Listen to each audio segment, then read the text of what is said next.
During the 15 and 18-month visits, we talk about typical development, boundary setting, and how to avoid a picky eater.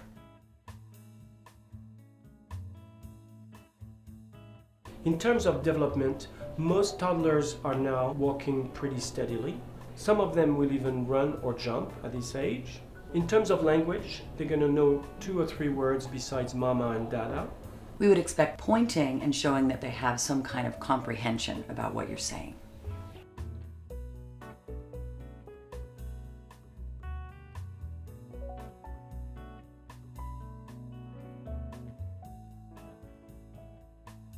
One of the most important things in the 15 to 18-month-old visits is talking about setting boundaries, making sure you set your child up to have good manners as they get older. We look at it in 2 approaches. One, active defiance, where they're doing something wrong and we want to have consequences for it. And then there are temper tantrums that we want to ignore so that they will stop doing them. Let's say your child is banging on a glass coffee table or hitting another child. We want to show them that this deserves a timeout. What is a timeout? You basically put your child in a place they can't get out of, a crib, their pack and play, a stroller, a high chair, and you walk away from them for a couple of minutes. When you return, they'll understand that they're only rewarded for good behavior. And it's important to be emotionless through the whole procedure. Any attention basically ends up being a reward and eventually becomes the reason why your child will engage in such a behavior. A lot of parents ask us how often to do a timeout and what deserves a timeout. I always say pick your battles. Find the most important things. You don't want to overdo a timeout because then they don't work after a while. If you have not done timeout, and some of the parents don't, by using distraction to settle boundary setting, what you will see is the stake of distraction will become higher and higher, and then you'll end up in a situation where you'll have a 2-year-old which is constantly testing you with boundaries. So the other side of boundary setting for your toddler is how to approach a tantrum and what do you do as a parent.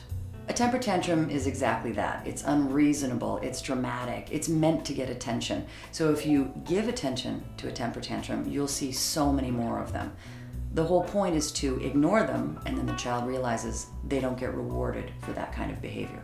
Another thing that's important about temper tantrums is not to distract your child away from it, because then they're not learning how to handle their frustration. What they're doing is just realizing, nobody says no to me, I just got distracted into something else.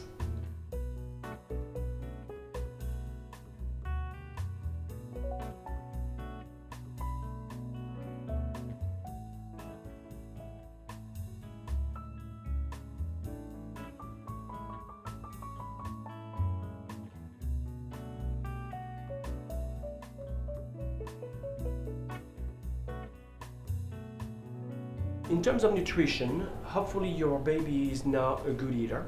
Hopefully you've implemented our advice, which is when the baby becomes a little picky, you let that baby become a little hungry, and your baby has learned now that if he or she does not eat, there will be no replacement. So the next meal, he or she will know to not becoming fussy around food and develop good eating habits. If you have not done that now, it's your last chance to do so before things get more complicated and the baby becomes a little bit more sophisticated in terms of testing you with food.